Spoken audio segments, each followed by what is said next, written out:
All right, welcome to your reading. This is my third in a row. I am on fire. Gotta take advantage of these energies when they come. So let's get down to business. As I've said in the last three, I like to work with crystals of all sorts. I only have like maybe 10, but they're my tools for when I do these readings, especially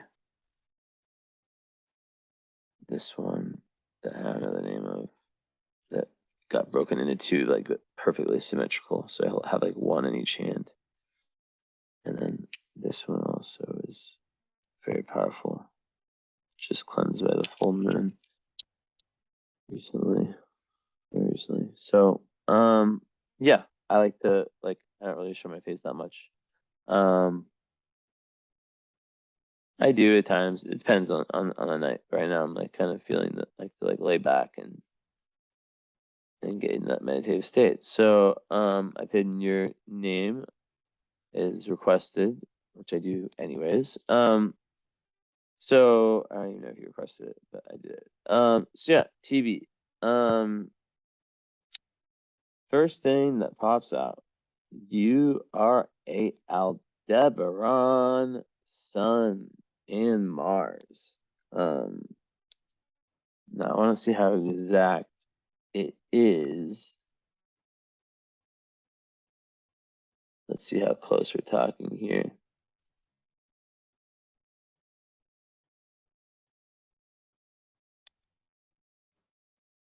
Very, very close.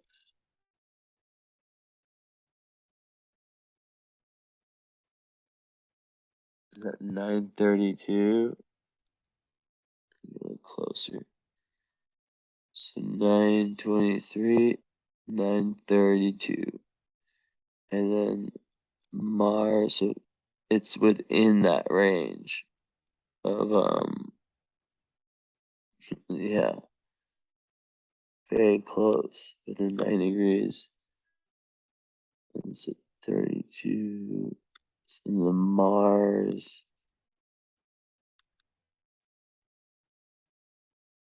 Yeah, and the Mars is within less than, within like is very close too. So that's a royal star. It's what some one wise man would consider the the luckiest, like the luckiest star. It's the luckiest star in the heavens. So obviously, like, not everyone born on March or May 31st is gonna completely benefit from all of the great parts of Aldebaran. However, to have it so close, it actually, it's actually it's felt regardless. Like everyone born on that day isn't born on Aldebaran Day, but and you're born in 1983. Okay, so Aldebaran, yeah, there's lots of like false information. I released a post about the fixed stars, the real stars recently, but yeah, like overall, Aldebaran is just it's as lucky as it comes, So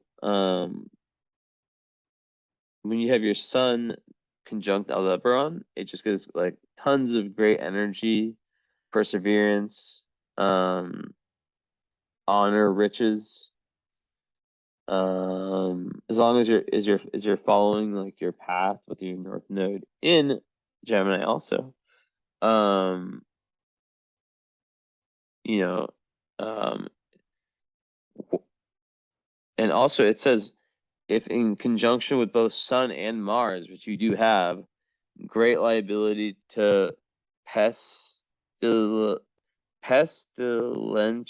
fevers. So, and you have that, which is very rare that you have both of those. Also, like extraordinary energy, being able to get ahead of other people, really good for leadership. You'll be acknowledged. A lot of times, people who have this, they come from like good backgrounds. Not always, but like a lot of times, that does happen.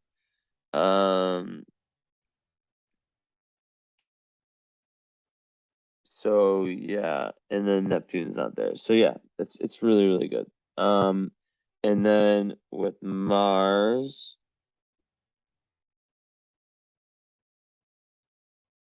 that one's a little bit more difficult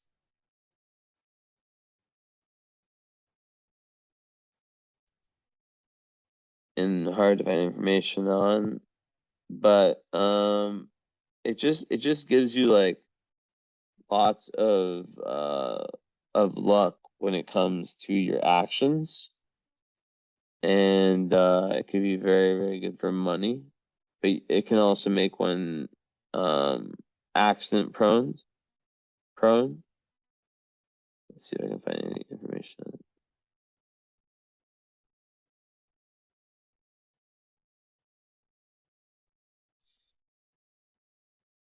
So yeah, it gives great ambition, business sense, and the guts to really wheel and deal. This is someone who must win at all costs and is a born survivor.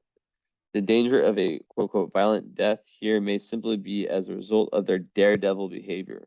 These people are highly impulsive and take risks, but as the saying goes, who dares wins, and more often than not, they do. The tendency to accidents depends on the rest of the chart, and if there are other elements to cool the hot bloodedness of displacement, passionate and high sex, these people's libido does much to propel them into high positions. They have no qualms about using sex to get ahead. Um, the last part was kind of funny because I've never heard that before. But yeah, overall, that's just, to have like for me to see the royal stars like that, I'm like, okay, okay.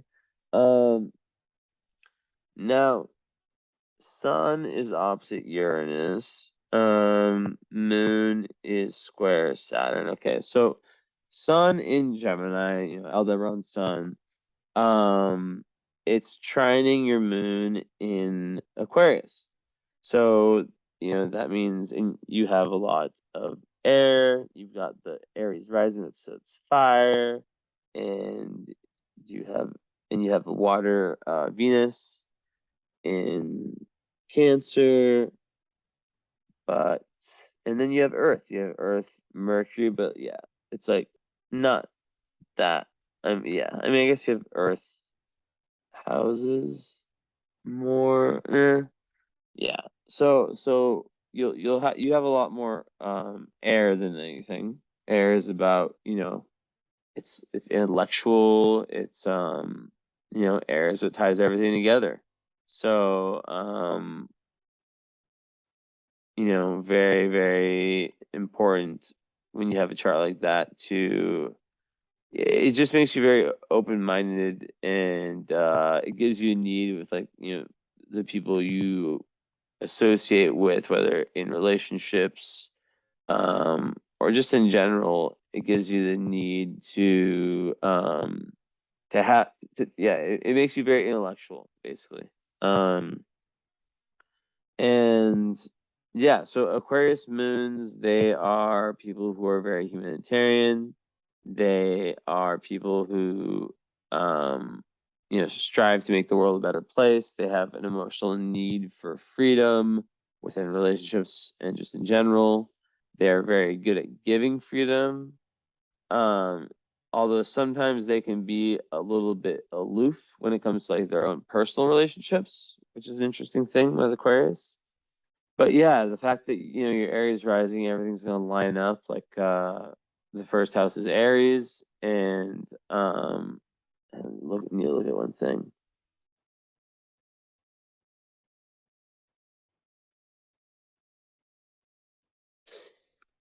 Yeah, I was just saying, I just had another Aries rising. Yeah, Aries rising. One second, let me see. Yeah. So yeah, it's just very important to, like, basically, like, present the share screen again. Um like when you have that, like the first house is Aries, right? The second house is Taurus in everyone's chart. Third house is Gemini. So when you have an Aries rising, everything, like your for example, your Gemini sun, it's in the third house of Gemini, right? Your Venus in Cancer, it's in the 4th house, which is the house of Cancer. And it does that with every single placement. Moon in Aquarius is the 11th house of Aquarius. So it kind of doubles down on all those placements.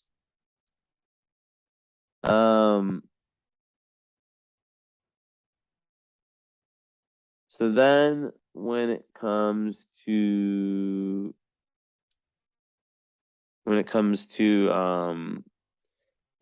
Moon Aquarius and Black Moon Lilith is there too.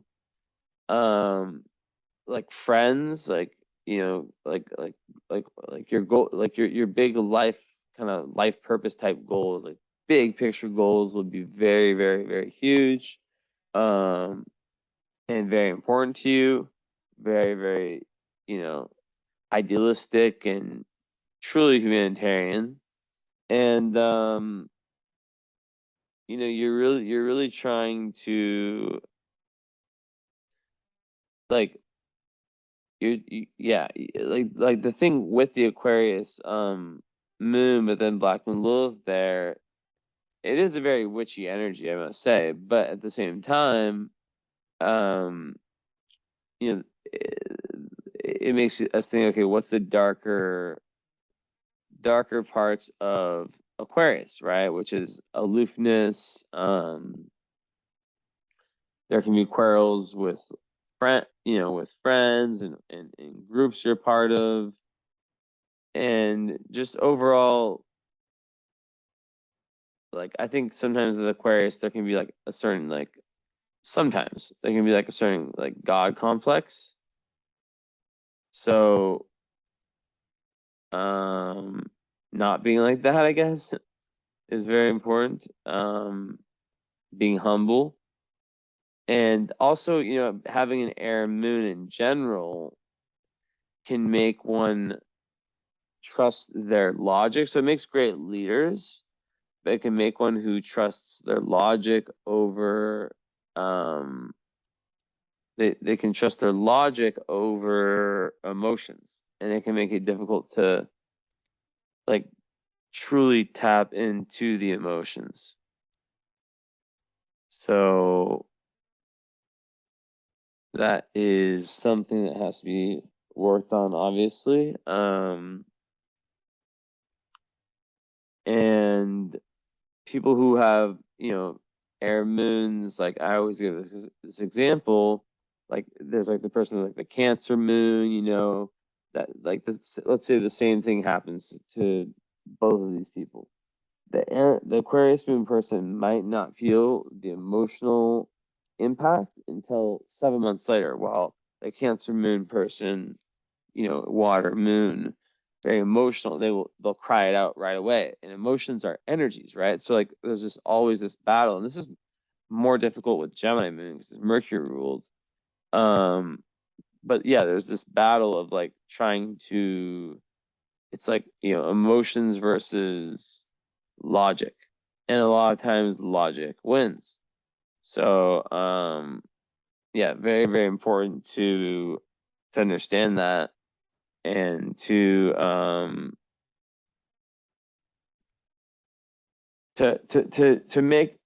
make efforts to get in touch with the emotions, basically.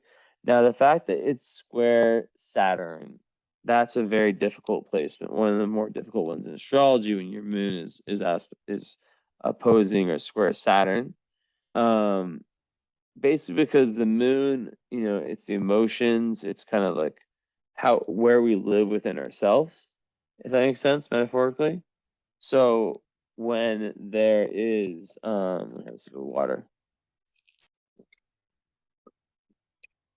When there's moon in Aquarius square Saturn, it can be linked to melancholy, spats of depression, and it can really make it difficult for one to truly feel into their own self-worth, right? So that obviously with that, it's very important to to do whatever you need to do, right? To do whatever you need to do to tap into that part of you. Because emotions are energies, right? They're not things you can like apply logic to. You can't talk your way through emotions. So the air moons, they have to make like an extra effort to really get deep within them, and like it's not always easy, I told you like the tendency. So yeah, there's really a need to kind of figure that out. And with the Black Moon Lilith there, that can speak to a tendency of potentially being, of being a little bit aloof to others' emotions. So yeah, big time need to figure out ways where you can kind of get um that water part of you, which is the intuition, the compassion, all that. Even though you do have, like I said, your Venus is in water, it's like that's only that is one planet, but still, when you're double air and you have an Aries rising, it's a very masculine energy. And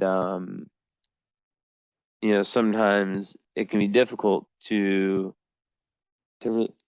like it can be very, very fast moving, let's just say, right? And Aries risings, as we know, are assertive. They're the ones who they move through life in kind of a way that's very let me see if there's any aspects. Nope. So yeah, like Aries risings at 11 degrees in Aries is close by. It's going to make one very assertive. And Mars really in the chart, which is in Gemini, which is conjunct Aldebaran, it's gonna make you very, very lucky. I think money, and I've done charts like this of people where they've had like Aldebaran, like, maybe not like with the Sun and Mars, but like, and they're like, I haven't had this luck with money yet, you know. But I'm just telling you what I know, because I've had more readings than that where it's like, yep, that's exactly true. Um, they usually don't go into detail, but a lot of times it's like, being born into a nice family. Of course, like the real stars are more like they're stronger when they're linked to like the midheaven or the ascendant midheaven angles. But still, when it's that close to the sun or that close to the moon, um, it's very, very prominent. So yeah. Um, Mars and Gemini though, or actually let me go to Mercury first. Actually, no, let's go to chart ruler. So yeah, Mars and Gemini on its own without the Aldebaran, it's just like it's the kind of people who can be like lawyers or who like their words are their weapons, right? And they're attracted to all things media. They are, it's in the third house, so natural, like just like you're probably a very, very gifted communicator. Um, and so yeah, finding that channel is very, very key. Because there will be like, a deep, deep need to communicate your truth and to find avenues, right? With your North Node in Gemini, you might literally be meant to be a writer or meant to have, some type of like a journalist or something. I don't know, like something like where you're really in, and you're probably have your career already, but still, I'm just I would read this the same way.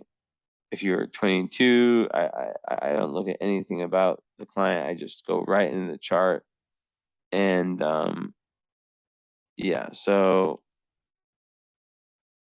um and it's also very, very, very good for intelligence to have third house Sun, third house Mars. So that is very good. Very, very good. Now, yeah, besides that, Mars and Gemini, like, yeah, so they're not the people you want to mess with in arguments. Let's just call it how it is, right? At the same time, when it comes to romance, they want partners, and with the moon in Aquarius, there's a massive need to be like best friends with your partner, like to have like that real intellectual closeness, to be able to talk about all kinds of ideas. And your descendant is in Libra. So that will speak to really wanting the kind of relationship where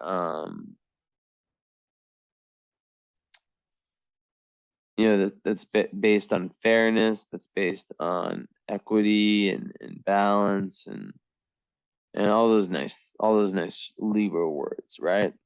Of course, you have to watch out for the people pleasing aspect, but and putting others before yourself when they don't deserve it, but that's not really showing up that much in your chart, or very little. I don't see Neptune doing anything. But yeah, there definitely are. So you have this very strong energy, right? But then there's all these things pushing back on your sense of self-worth, namely Saturn. So Saturn, besides squaring your moon, which can make someone feel unworthy, unlovable, it can complicate their emotions to the point where they feel like vulnerability is very difficult. But then with Venus, it can create all kinds of issues with valuing themselves. And that gets projected into relationships, right? Venus square Saturn can definitely make it hard when, especially like, I mean, it gets a lot easier. Like Venus square Saturn typically people who have that, they don't find like their more meaningful relationships until like after the Saturn return. So around 30 years old. And they battle with issues of self-worth. I mean, if you saw my latest post on like most difficult aspects, or most harsh placements, as I called it this time, you would see what I'm talking about. That it's not easy to have this. And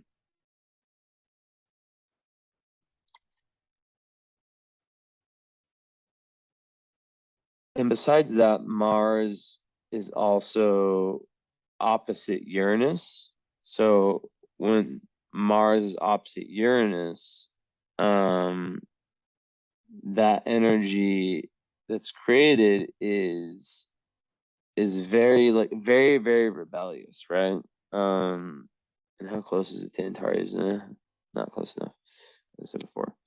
But it when you have Mars opposite Uranus, like you'll, especially as an Aries rising, which is like the daredevil, the one who must be independent. Um, I definitely see mad creativity in your chart for sure.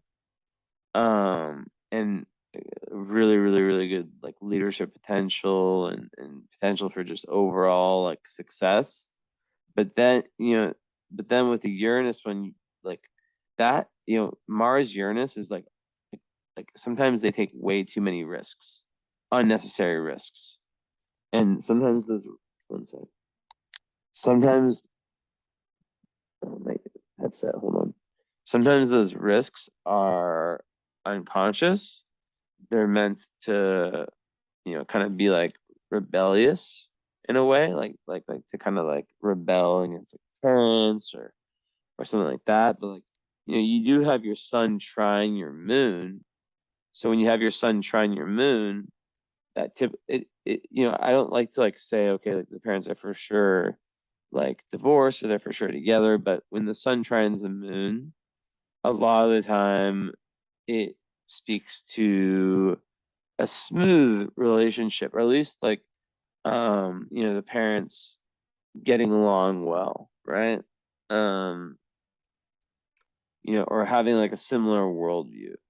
I have seen in rare instances this trine the parents are divorced, but like when I talk to the client in the follow-up session and make sure that we bring this up,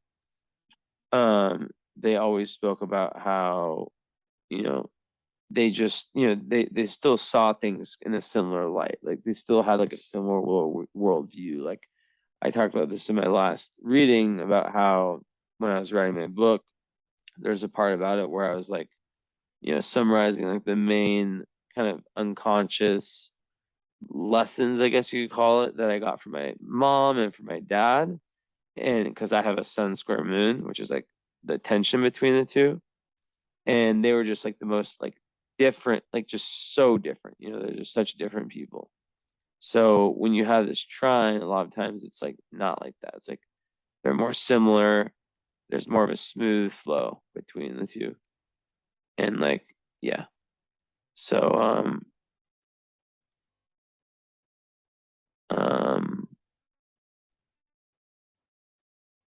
that's good to know.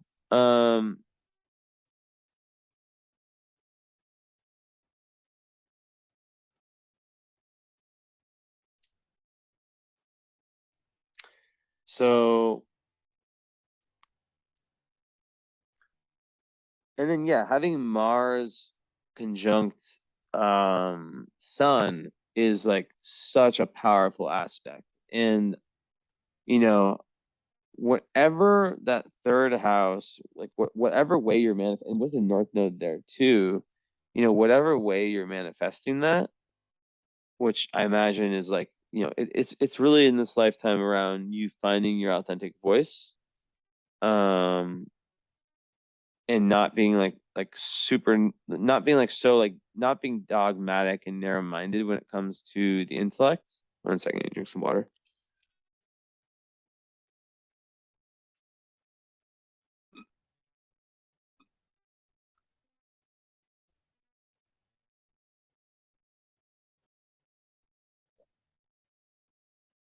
So yeah, it's very important to not be like that. Um, but overall, like Mars and Sun, it's Mars is assertiveness, Mars is action, and Sun is who you are. So your, your actions, like your that it's also like known as like the leftover animal instinct, right? Mars is linked to the core essence of who you are. So you could probably imagine like how that would be, right? Um, it makes someone who is very able to kind of be, as they say, in their power and their authentic power, and yeah, like assertive, and they know what they want. But this is the thing, is that your chart has these aspects, right? And I want to see if there's anything I'm missing out on. So Venus is square Pluto. I had that one in my chart, and Venus is square Saturn. And is it a T square? No, they're both Venus is conjunct. 1 sec, I have audio coming from somewhere in my headphones.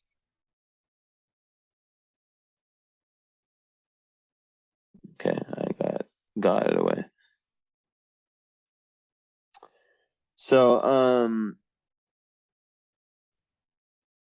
what was I saying? Yeah, so Venus and then Mars is okay.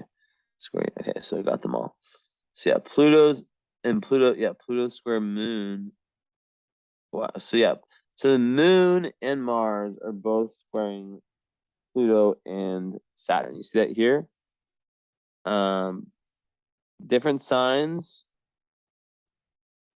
which is interesting. Yeah, because I mean they're both in air. These are very like loose orbs. Let me look at this a little bit deeper. It's interesting that they give this much of an orb for Mars. No, I'm wrong. It's Venus. No, it's Venus that's squaring these. These are trining, or not trining. These have no effect. It's the moon. Okay, so I see. So there's a T square. I got it. Okay, so there's a T square between, if you can see, Venus is squaring these babies, the Pluto and Saturn, the seventh, which is squaring the moon, and the moon is opposing Venus. So that's a very, very complicated and difficult one. But in essence, you have the moon who, wants to feel comfortable. Like I said, it's like how you find happiness within yourself. So there's definitely, some big restrictions in that area. And then Venus is like what you value. And a lot of people wrongfully think that Venus only has to do with love, but really, Venus is self-love, and then it gets projected, right? Externally. So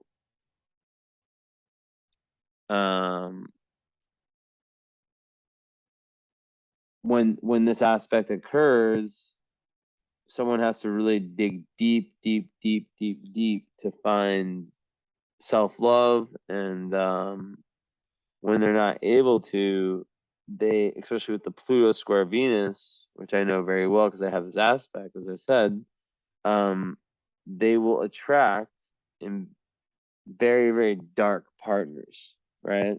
So until a certain evolution, because Pluto is all about death, rebirth, and transformation, right? So until a certain evolutionary spiritual awareness is met, people who have this aspect will be in relationships that they'll unconsciously, like, I don't want to say seek out pain, but there'll be lots of heartbreaks, right? And with Saturn, that. Oh my God, the audio is going off again. My prank YouTube stuff. Oh God. Okay. You wonder what?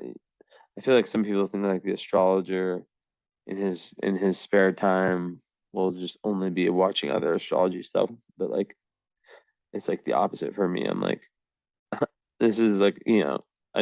Like I just want to watch like comedy, dark comedy, and other stuff, sports. Should I just tell you everything about me? No, I'm just joking. But anyways, so with the Venus, so I'll explain to you how a T-square works. It's like a bow and arrow, right?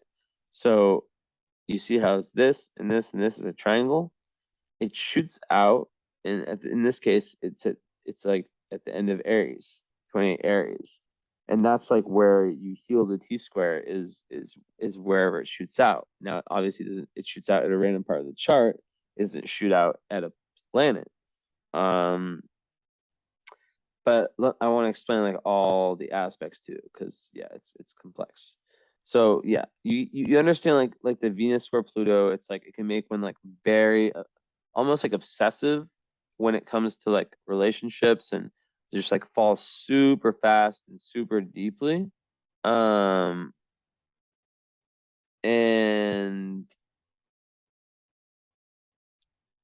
with the Saturn, it can just like it can kind of create like insecurities and fears around vulnerability, and stuff that's very necessary for relationships. That's why people who have this usually don't have their most meaningful relationships until after Saturn return, as I've said many times.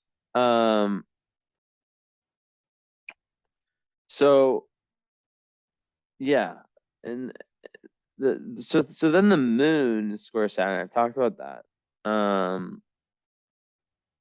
there's definitely like, in Chiron, the second house, there can be like, yeah, issues around self-esteem, around like kind of just like feeling like lots of repression in your emotions. But like your chart is like, the metaphor I'm getting is like, it's like there's this how you call it? It's like this Ferrari, right? But there's like a garage in front of it. And my guess is that like the garage opened up once Saturn return came. I'm sure that it wasn't the most pleasant experiences. I mean, it usually isn't um at that age, but around 32, when you're well out of your Saturn return, you start to actually see it more clearly, and you start to understand it. You start to see, oh wow, like even this thing that like, during that time I thought was like the worst fucking thing possible, like it was really meant to strengthen me. It was meant to make me a better version of myself. So that's kind of what this is pointing to. Um, but yeah, the Venus in Cancer square those, it's difficult because Venus in Cancer already, when it comes psychologically, like I look at things very psychologically also.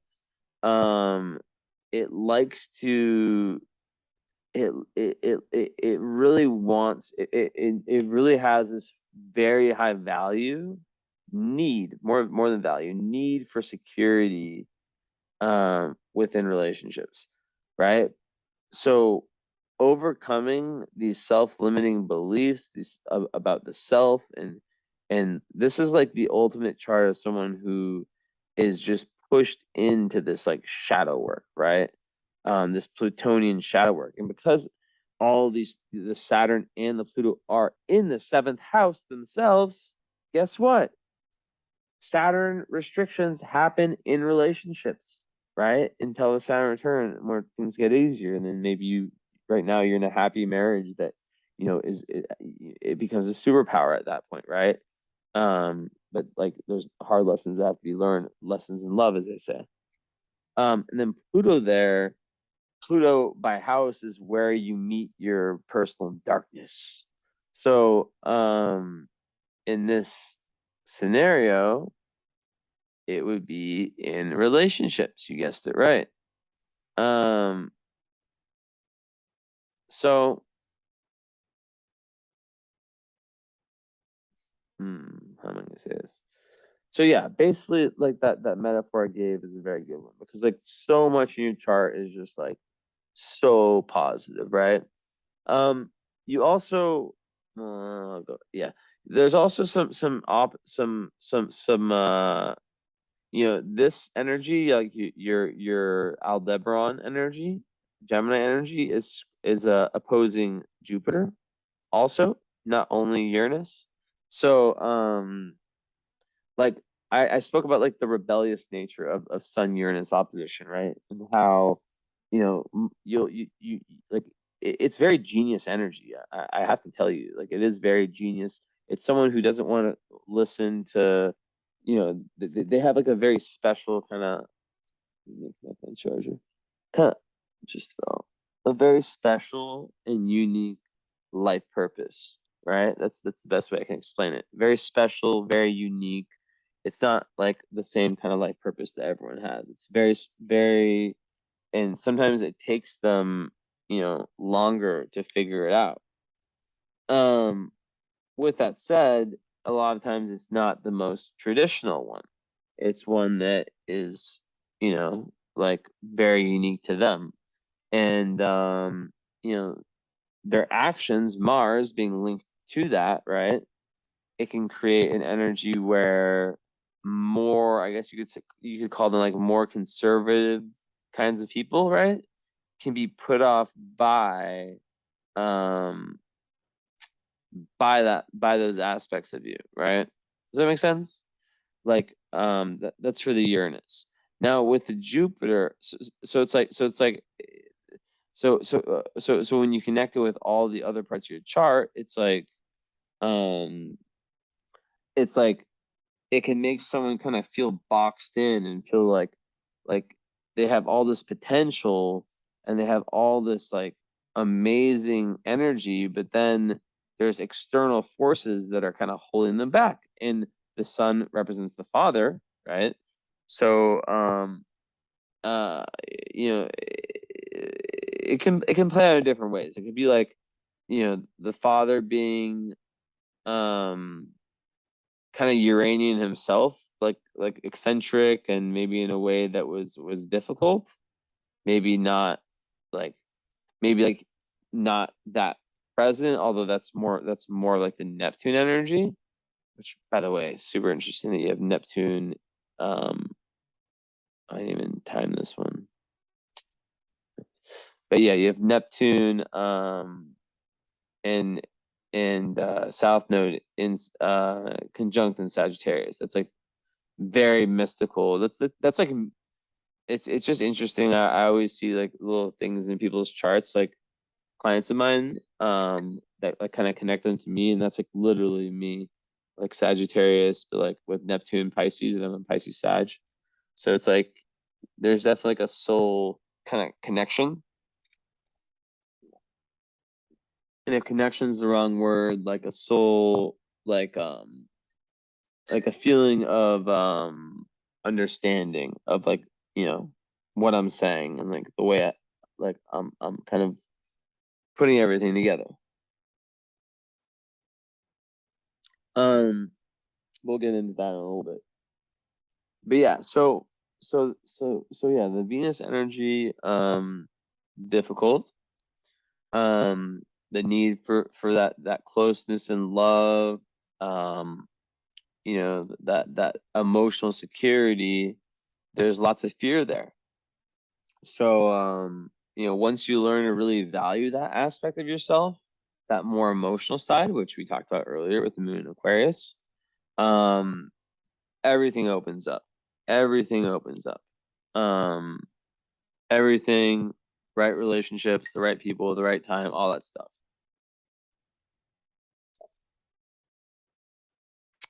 But, it is problematic when, um, like in the first 30 years or so, right? It's definitely problematic.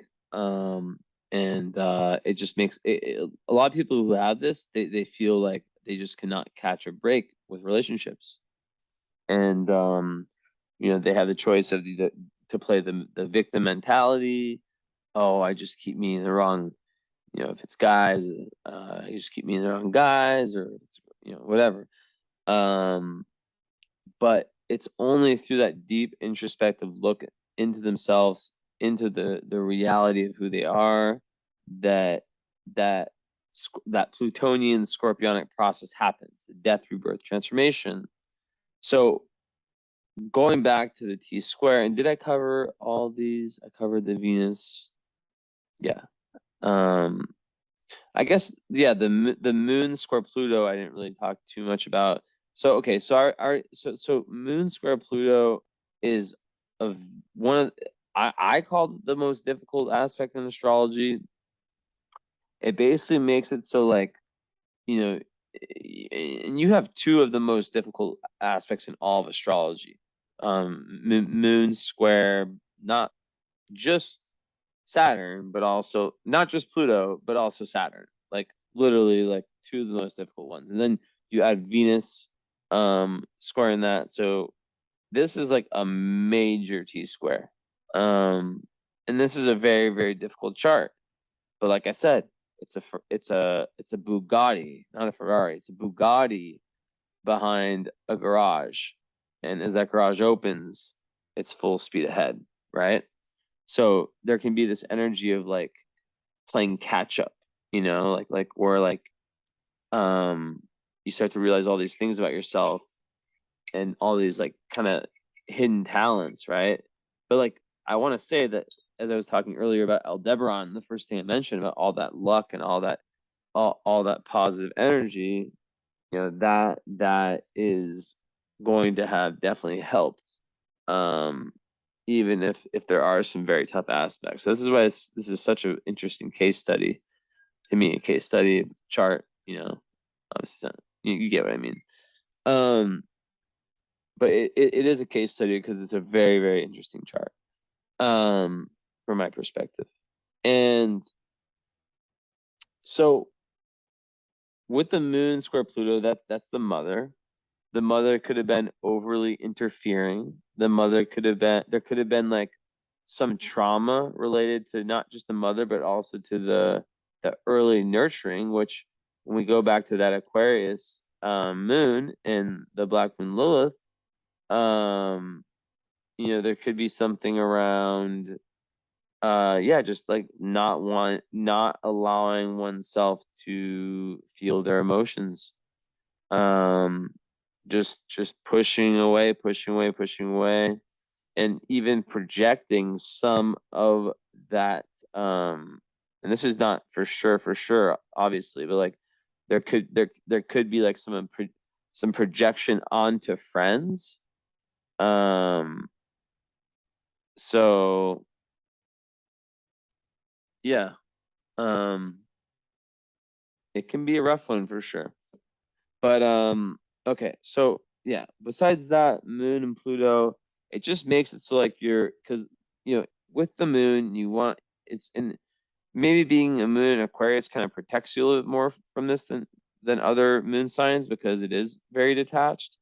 But regardless of your moon sign, if it's squaring Pluto, it's going to give you a scorpionic feel. It's going to make you very, very aware of kind of your internal darkness, very, very aware of your shadow at a young age too.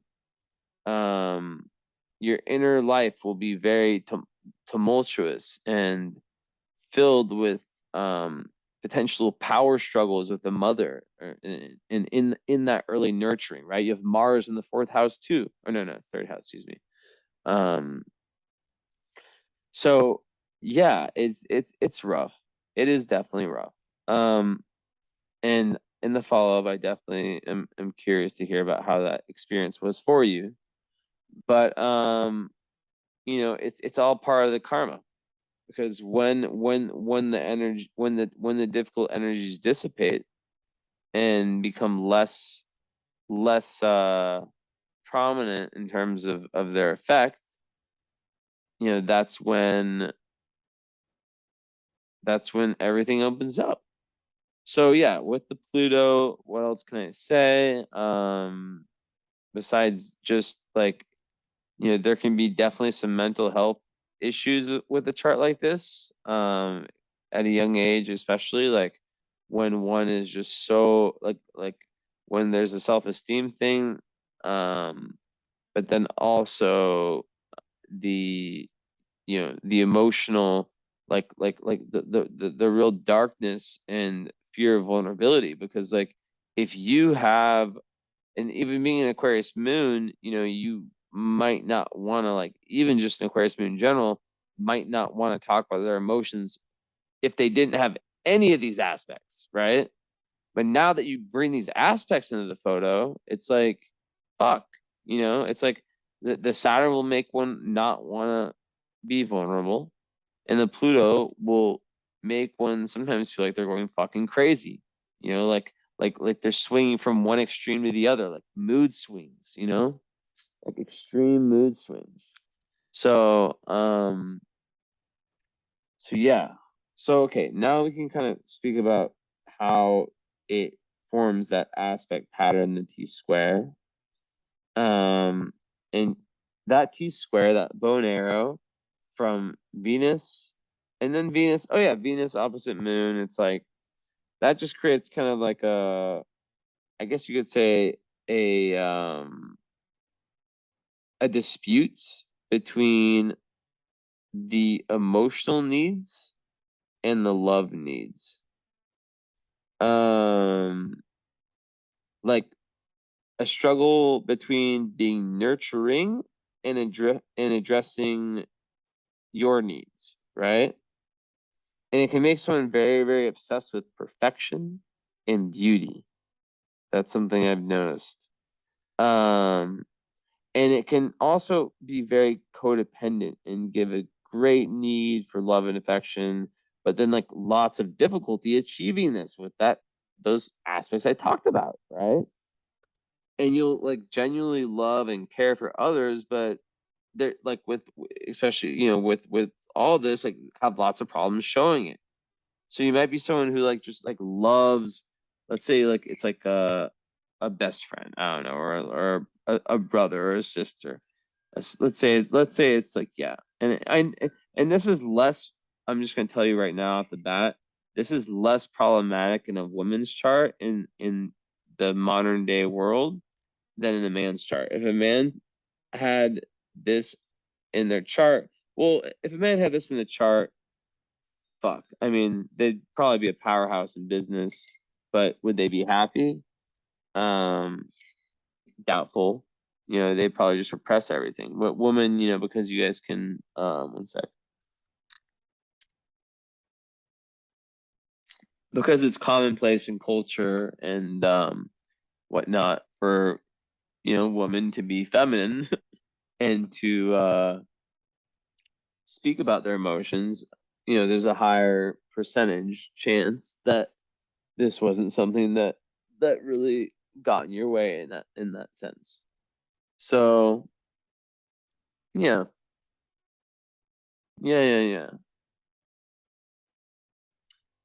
But yeah, so like one thing that's really, really important is that early relationship with woman, namely your mother.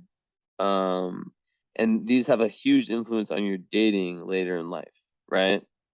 So like however with the square and with Saturn and Pluto, like that could have created, like especially even an Aquarius moon by itself, it could have created a mother that was very cool and very like unattached, like very like distant. Um so yeah. Like if the female archetype was like overly protective or emotionally distant, which it shows it does, it could create lots of emotion relationship problems. Um and yeah, it can, like I said, it can give like a strong need for companionship, and really, really high standards when entering a relationship, but also like not wanting to be alone, or like not feeling like you can cope with being alone. So when we put that all together, one second.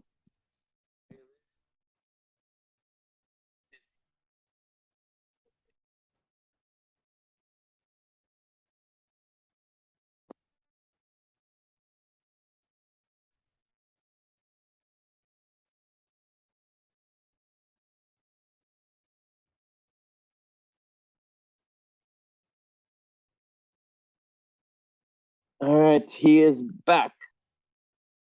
I grew up on left for school, and I'm still up doing astrology readings. Says I am a crazy, crazy man. Okay, so yeah, basically it shoots out in Aries. What you can say about that is that the resolution to all of this is you embodying the highest energy of your Aries ascendant, which is assertiveness, which is fearlessness, which is being a warrior, which is being independent, a pioneer, a fearless person in every area of your life, someone who's fearless to express their emotions, to heal in different modalities, someone who is willing to admit their weaknesses. And I'm sure you've done a lot of this work already. It would have been a lot better if you got this reading from me 10 years ago or whatever. But I would have been an astrologer then. No, I wouldn't have been. That was the only thing with my little scenario that didn't really work out. I would have been. You have to read my book to know what I would have been. It's called Pisces Live Nine Lives. It's very interesting. It's not a book about me. It's a book about many things, but I do have two chapters where I talk about my insane life that you could not even come close to guessing if you start following me like kind of recently. Like it's so crazy. I'm so cool. Anyways, Azua,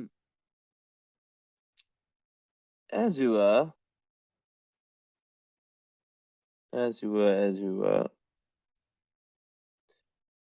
We're looking right now at Hold on, actually 2 seconds.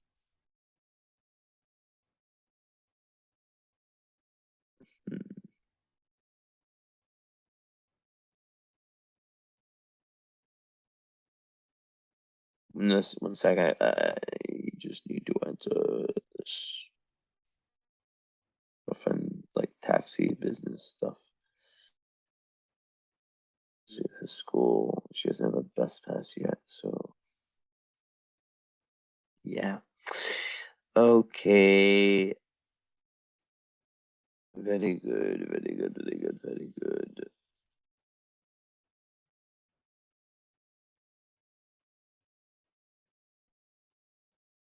Okay, I see how it is. Okay, so yeah, basically that's like what it is. It shoots out in Aries, first house. That's all about independence. It's all about like, I don't need anyone else. I got myself, like that kind of energy, you know, and like really like taking risks in your life that are healthy risks, not these bad ones. And just really doing the work, you know, really doing the work. Um, Now, as an Aquarius moon, with your North Node in Gemini, um, having a creative outlet that is revolving around your Mercury, so you're either writing, talking, something like that, is one of the best things for you. And if it can give back to society, to like a humanitarian cause, then you're golden. Now, this is what's interesting. Your South Node is conjunct Neptune in Sag. That means that you are a past life mystic. I repeat myself, a past life mystic. Um, so you've entered this life, and your Uranus is in the ninth house of Jupiter. So you will all like if you grew up in like in a very religious like family, like believe in this, believe in that, that shit won't fly with you. No way, Jose. Like that shit will not fly at all. Because you'll always have like your very like own unique philosophies. And kind of like if religion was ever pushed on you, it would not work. Um, Also you have Jupiter in dignity in Sagittarius. So God, are you like such a philosophical, like broad-minded human? Um, Sometimes in past lives though, um, you didn't do the groundwork though. You know, like if you read this little description, it's like it says a quest to understand interactions between people. You need to leave behind your varied belief system of past lives and find a viable form of communication. A quest to learn to see life from other people's point of view and to become adept in the art of communication. So that's why you have so much air signs, why you have like the air in your chart. You have a tendency to be restless and scattered. You need to develop focus and the ability to communicate your ideas in a way that helps the many people in your life. And I would add to the collective. But you're like a natural philosopher. So you've come into this life with like so much knowledge. And you're like, how do I know this? You know? And then you might have like a very like kind of unique kind of educational kind of like story, you know, like the like kind of how you come up, like the way you educate yourself. Um, Maybe it's not like it could be with Jupiter actually. It's very I'd be very curious to know if like you like attended university or if you like went like a very alternative route or both. Um, so yeah. Uh, okay. Yes. So more about love, yeah. So like, yeah, you definitely need like that emotional security. Um, Someone who is like a rock, basically. Where's Juno? Juno is in Aries. Someone who's like a rock, but someone who's also helping you, who's also, you know, Aries first house, who's also like very entrepreneur. I want to say entrepreneurial. That was the first word that came to my mouth, but like who has that spirit of them, you know? They don't have to be an entrepreneur, but who has that kind of like that real like assertiveness function built in, action oriented, but also very stable. And I already mentioned the part like the need for like, you know, the connection of the mind. But when you don't have water in your chart, even if you have like some aspects that help that, I don't know, you do have water, never mind. What the fuck am I talking about? You have everything. You have it all. You have it all. Yeah. So, is that, Mercury and Taurus conjunct, yeah, no, it's not conjunct Chiron.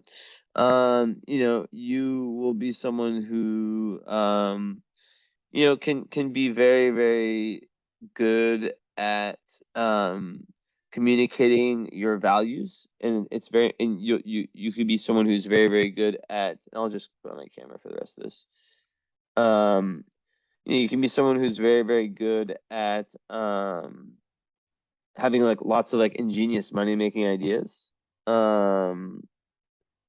You'd be like amazing for sales, like, and I mean that in a bad way, like just like very high level sales, like, but like you'd be so good. You'd be so good at so many things. Once you get, and, like, I'm assuming you've gotten past a lot of like the really difficult inhibitions. Because also one other thing with the moon and Pluto and all that energy, it's more Neptune usually, but like I've just seen that in general with moon aspects, hard moon aspects, is that sometimes like they don't, like, it's difficult to like separate what's your shit and what's your mom's shit, like emotional shit, and once you do and you separate from that, like a whole new world opens up.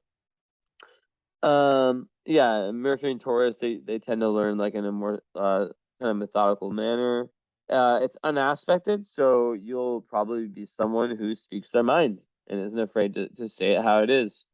So maybe even like, someone who once you get past these hard aspects, like who likes to talk a lot, sometimes maybe even has to like check themselves. This is Gemini, that's like very Gemini trait, right?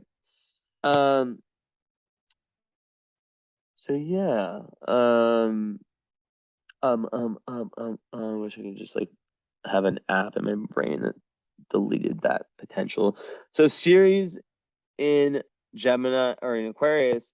So that's like interesting because that's like saying that you really feel cared for when others accept and encourage your sense of like individuality, right? Um, and you feel really very comforted when you're around like groups of people who are like, I don't want to say eccentric, but just like very individualistic in their in kind of themselves, right? And yeah, Moon 11th house, it's like, yeah, I already spoke about that. Like friends and acquaintances and groups of people play a huge role. But then also friends can also be unreliable, right? And changeable with the moon because it's up and down, and living up to failing to live up to your ideals of true friendship. So yeah.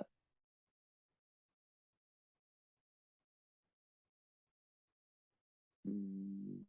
But yeah, and you can also like benefit from like your large group of friends. Then Palace in the 10th, in Capricorn, I keep seeing people with Palace in the 10th or clients. It's just like you can really shape your own life. It's like very entrepreneurial energy, very wise in your career, kind of like executive type energy. And your career may involve like using your creative talents, and it's in Capricorn. So it's like, having the wisdom and the ability to like really structure your thoughts, and your mind copes well with like putting yourself in like plans that put yourself in a higher place. And your midheaven, of course, is in Capricorn. So that makes you like very responsible and really wanting like a very respectable career path, where you can be like an authority figure. A lot of times there's like career setbacks early on, but your hard work pays off in the end, and you end up like receiving the respect you deserve.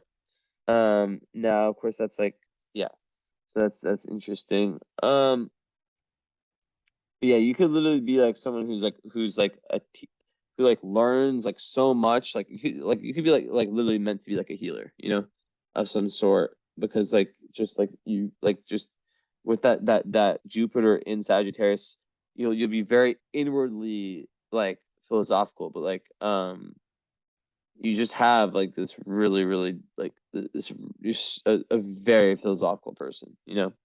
And you could be like a great teacher in any way. I'm not saying like a school teacher, like anyway. I wish like school teacher, like, I don't know. It's like completely off subject. I mean, I just wish they were paid so much more. Like it's like almost like when I see like someone would be a good teacher, like that should be like more obviously than like, oh, you'd be like a good lawyer, you know? Like it's fucking lame. So lame. Because like teaching the youth is literally like the most important thing. So, but like that can happen in so many different ways, you know? Like people who make content. I'm a teacher, you know? Like fuck. Anyways, so yeah, I think okay, we got over a lot. Is there anything else? Yeah, your ascendant conjunct Eris, that can just make you like outwardly explosive. So you gotta work, like I would definitely, especially with your Mars opposite Uranus, like I said before, work out. Find something that you're getting that physical energy out. Sun opposite Uranus, same shit. Okay. Have I covered everything? Yes, here. Yes, here. Yes. Also, Sun, yeah, Sun square opposite Jupiter. There can be like a Superman syndrome, as I call it, where you feel you put too much on your plate and you feel like you can take on everything, and then you put too much on your plate and you get like burnt out. Okay, everything here, everything here, everything here, everything here. Yeah. So then I've talked about this. Yeah, just like deep transformation through relationships with the Pluto in the seventh house. And you know, lots of changes in relationships. Like you'll probably outgrow partners, or that like or you'll find the partner that is willing to, you know, change and grow with you within a relationship. That's kind of how it is. Yeah, I already talked about this Saturnian like fear of commitment in relationships early in life. You may have felt that, yeah, like yeah, kind of overwhelmed by the one-on-one relationships, but you learn a lot. Like there's so much like relationship karma here. Now nodes, any squares? Nope. The trine with Saturn though. That's good karma. That's good karma. Um,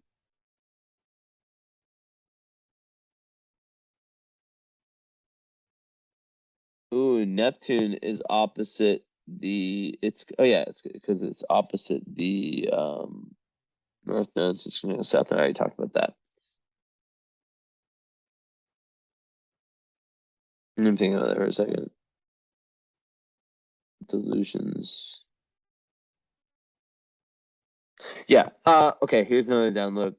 Um, past life like delusions and things that you think like you for sure know.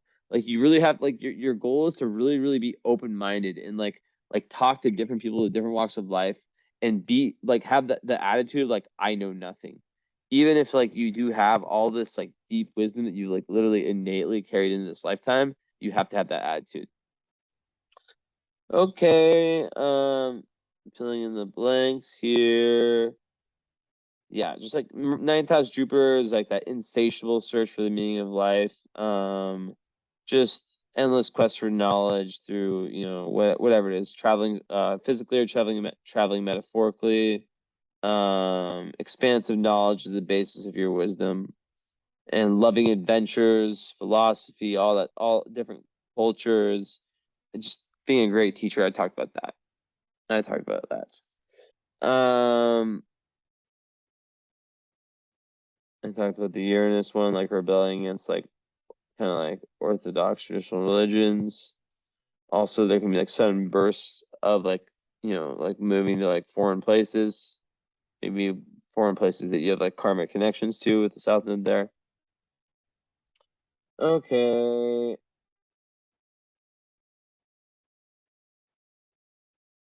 I talked about Chiron, right? Just like, yeah, Chiron in the second house, like you can like suffer pain through financial loss, financial insecurity. Um, and there can be like, it also speaks to like potential poor self-esteem. but like, yeah, so it just goes back to that search for self-worth, the Venus and the moon squaring Saturn. And then Taurus, it's like a crisis of values, like you don't trust your body. It's the same thing. Lack of self-worth. It's the like a lot of people try to overcompensate by making tons of money. Some people like believe my cat wants me to throw this toy down the stairs. It's so cute. So I gotta play fetch with them.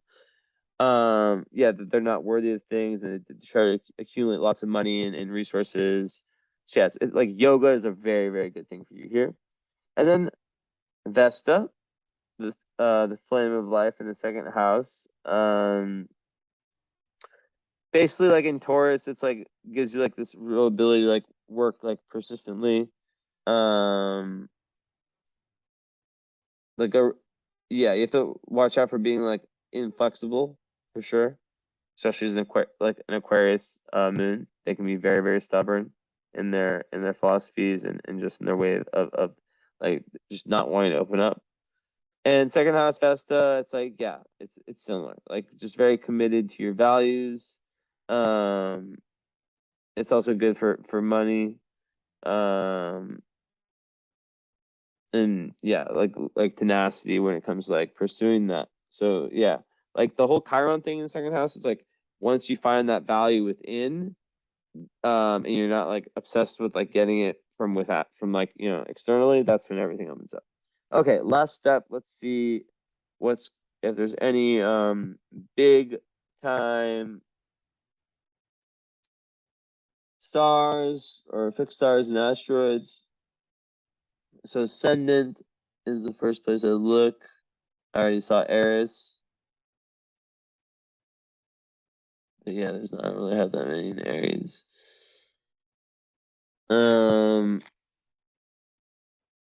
Yeah, that Aries energy, if I were you, I would like look up like what is high and what is low Aries energy. Like really try to learn about like what high Aries energy is. Because your sun moon midpoint falls there too. It's a lot there in the first house, which is Aries. So okay, Mercury, nothing. Yeah, it's not close enough. Sorry, I have to stare at my computer because it's like everything's so jumbled together. I could show you. I already talked about the beautiful Aldebaran, your son, and Mars, how wonderful. But what is this one? Wait, Rigel? I can't even see. There's so many fucking numbers. Okay, this is 9. What degree is Rigel? It doesn't tell me. I think it's 12. John, I need to check. Must check. That's a really good one too. Oh no, it's at 16. God, it's so like fucked. So what's the one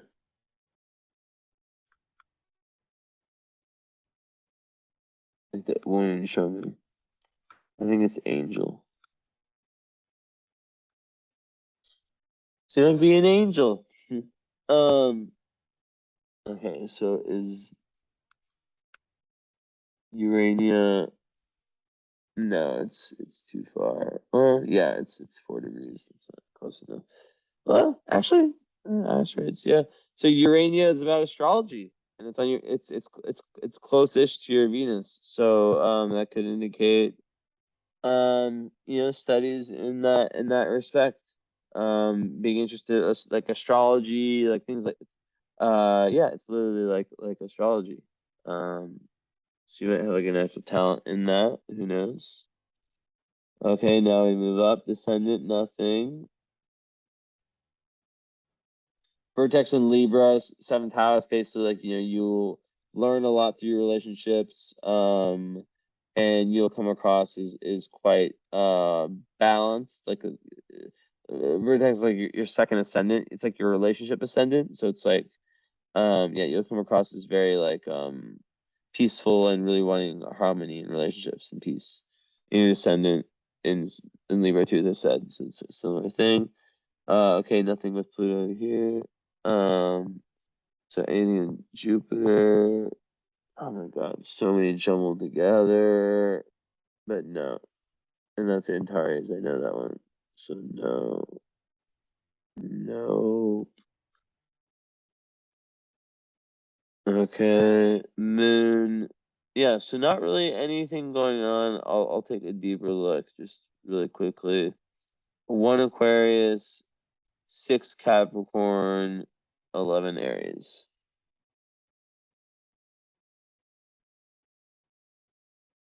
Where is that list? Okay, so I said 11 Aries. 11 what? 11.41. So Alderamine. Let's see if there's any information on this. Okay, it says those who have this star rising like you will be serious, austere, feared for their severity. Always assuming the countenance of upright characters who follow with zeal the Stoic philosophy. Such among the ancients were the Gatos, and other was Tullian in our time, who deservedly thought his severity attained the rank of regular elected consul.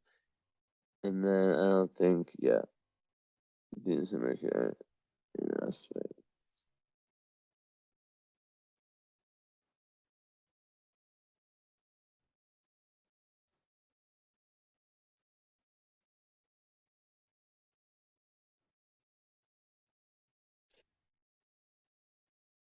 And then it says, let's see, yeah, so that's all it says.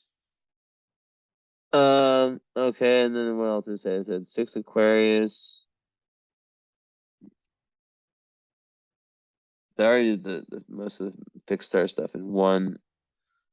And I said 1 Aquarius and 6 Capricorn. Yeah, the big one was Aldebaran.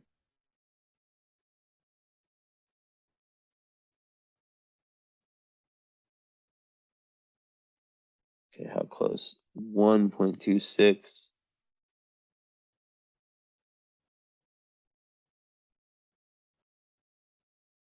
Okay, let's start with this Chaos Borealis.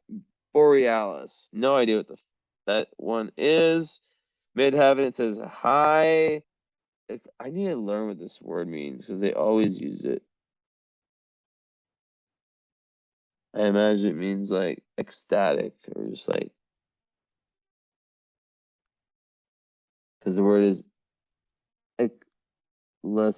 ecclesiastical, of relating to a church, especially an established institution suitable for use in a church. Okay, I see the word now. So, yeah. Martial preferment, prosperity in business, promoter of idealistic and humane ideas. So I would say like, and Che Guevara had it, James Dean, John Lennon. So not bad for one that I didn't know about. Now Altair is on the Ascendant. Let's see if there's anything in the cat. I'll just show you how cute she is. Esmond. Esmond. Come here.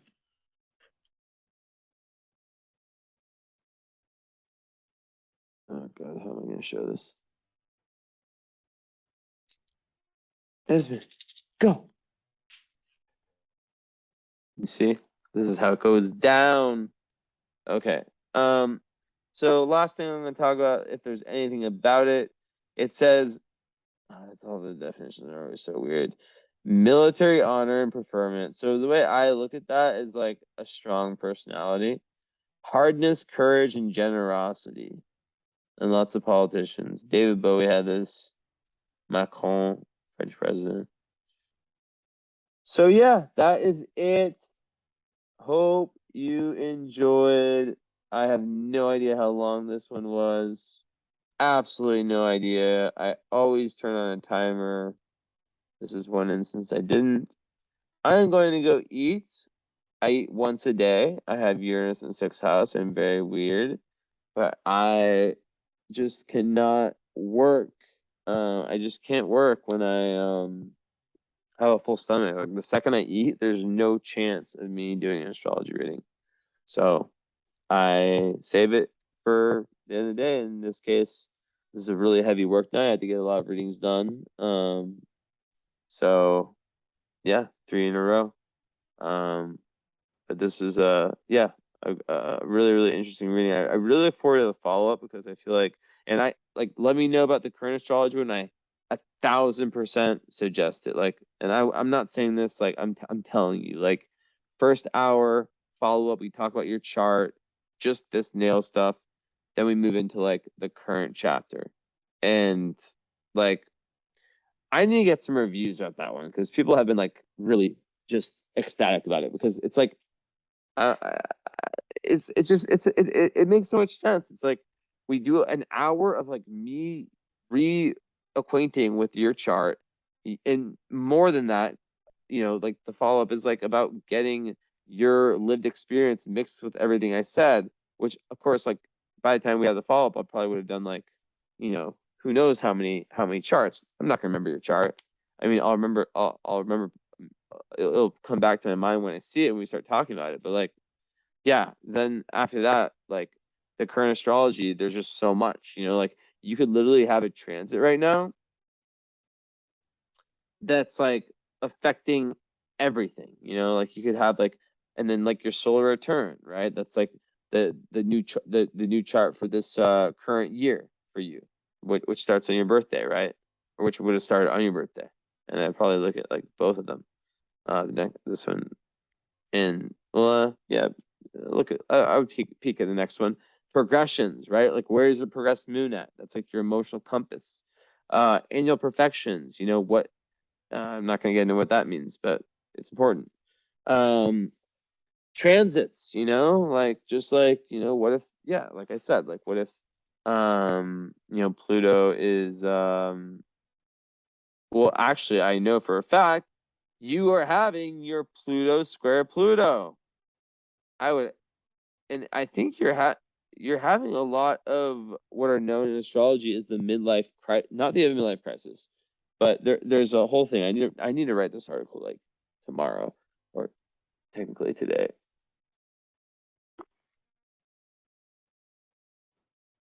But yeah, there's like this whole midlife crisis transits in astrology, and they all happen at the same like from like 36 to like 40. Like yeah, like usually like I put probably average around like 42. But like there's like every outer planet squares each other. So you literally have you have Pluto squaring Pluto. That's one I see already, and that's a big one because that only happens, you know, once a lifetime. And then the opposition,